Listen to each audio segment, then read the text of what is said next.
আমরা মনে করি অন্যের উপকার করা, কারোর ভালো করা, কাউকে সাহায্য করা, সেবা করা, দান করা, সুখে দুঃখে কারোর সাথে থাকা, এ হলো আমাদের জীবনের সবথেকে বড় কর্তব্য।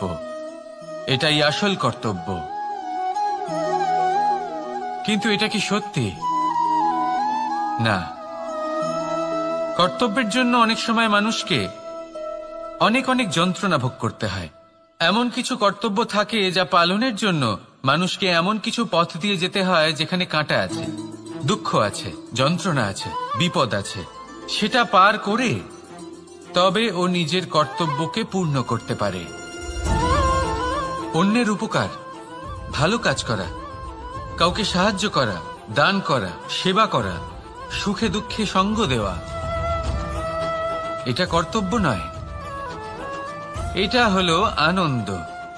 কারণ এতে আপনারই জীবন আরো সুখময় হবে, আপনি আরো সুখ পাবেন, আপনার স্বাস্থ্য আরো ভালো হবে, আপনি জীবনে আরো ভালো ভালো মানুষ পাবেন।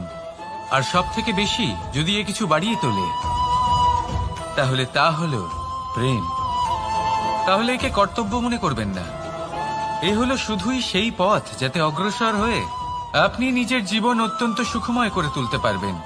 তাহলে আপনি এটাই করুন আর আমার সাথে ভালোবেসে বলুন, রাধা রাধা। আপনি কখনো একটা পর্বতকে দেখে থাকবেন। দিনের বেলায় যদি দেখেন এই পর্বতকে কত সুন্দর দেখতে লাগে, এত বিশাল এত সুন্দর প্রকৃতির এই দৃশ্য দেখে মনে শুভ চিন্তার উদ্ভব হয়। এবার সেই পর্বতকেই আপনি অন্ধকারে দেখুন, ততটাই ভয়াবহ মনে হয়। এবার এটাই হয় মানুষের সাথেও, আর এটাই হয় অন্য কোনো স্থানের সাথেও। এবার এর কারণ কি? তাহলে কি মানুষের রূপ, তার ব্যক্তিত্বের কোনো মাহাত্ম্য নেই? না, এরকম কখনোই নয়। এর সমস্ত কৃতিত্ব পায় প্রকাশ। শুধুমাত্র এই প্রকাশই আপনার গুণকে, আপনার ব্যক্তিত্বকে, আপনার রূপ আরো উজ্জ্বল করে সংসারের সামনে নিয়ে আসে।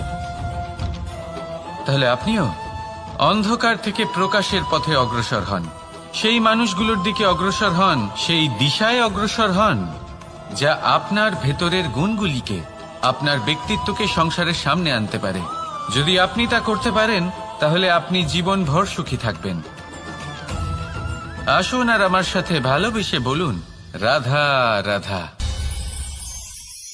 আপনি কখনো সূর্যের আলোকে নিজের হাতের মুঠোর মধ্যে রাখার চেষ্টা করেছেন? আপনি নিশ্চয়ই জানেন যে সেটা সম্ভব নয়। আপনি জলকে কখনো বেঁধে রাখার চেষ্টা করুন, সেটাও সম্ভব নয়। কিন্তু যখন এই সূর্যের প্রকাশ, এই উত্তাপ পৃথিবীতে আসে, তখন ধরিত্রী কি করে? সে সমস্ত বনস্পতির মধ্যে তা ভাগ করে দেয়, তাদের বিকাশের সহায়ক হয়ে ওঠে। আর এই ধরিত্রীকে পুজো করা হয়, একে ধরিত্রী মাতা বলা হয়। সেই রকমই চন্দ্রমা রাত্রে যখন উজ্জ্বল হয়, নিজের আলো বিকশিত করে, তখন পথচারী পথিককে তার পথ দেখায়। সেই জন্য চন্দ্রমাকে দেবতা বলা হয়। ঠিক সেইভাবেই আপনি কখনো এই প্রকৃতিকে বেঁধে রাখার চেষ্টা করবেন না।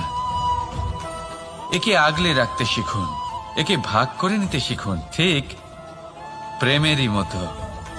এই প্রেমকে কখনো নিজের হাতের মুঠোয় আবদ্ধ করার চেষ্টা করবেন না, বরং একে মন খুলে ভাগ করে নিতে শিখুন। এটা যদি আপনি শিখে নিতে পারেন তাহলে নিজেকেও প্রসন্ন রাখতে শিখে যাবেন, অন্যদেরও প্রসন্ন রাখতে শিখে যাবেন। আসুন আর আমার সাথে ভালোবেসে বলুন, রাধা রাধা। দুঃখ কি, ভয় কি, এদের কিছুটা এইভাবে ভাবা যেতে পারে। জীবনে যখনই আপনি কিছু একটা লাভ করবেন, তখন সেটা হারানোর ভয় তার সাথেই চলে আসে। যেমন আপনি যদি ধন অর্জন করেন, ধন হারানোর ভয় তার সাথেই চলে আসে। সম্পত্তি অর্জন করলে সেটা লুট হবার ভয় তার সাথেই চলে আসে। আর এটা জীবনের সাথেও হয়। যেই মুহূর্তে আপনি জন্ম নেন, মৃত্যুর ভয় তার সাথেই চলে আসে। জন্ম না নিলে মৃত্যু কিভাবে হবে? মৃত্যুর ভয় কোথা থেকে আসবে? এবার এই ভয় কি সেটা আপনাকে বুঝিয়ে বলি। এই ভয় যদি মনের মধ্যে থাকে, জীবনে থাকে, তাহলে যা কিছু লাভ করবেন, সুখ, সম্পত্তি, সুবিধা, ধন, এইগুলি লাভ করার একটা আনন্দ থাকে, এদের সাথে জীবনযাপন করার একটা আনন্দ থাকে। এই ভয় সেই আনন্দ আপনার থেকে কেড়ে নেয়। ধরে নিন কাল আপনার মৃত্যু হতে চলেছে। এবার কালকের মৃত্যুর ভয় আজই মনে পুষে রাখলে তাহলে এই ভয় আজকের সুখ, আজকের শান্তি আপনার থেকে কেড়ে নেবে। ভয় এটাই করে। সেই জন্য মনে রাখবেন, ভয়ের সঙ্গ আপনি ত্যাগ করে দিলে জীবন যাপনের যে সুখ তা চিরকাল আপনার সাথে থাকবে। আসুন আর আমার সাথে ভালোবেসে বলুন, রাধা রাধা।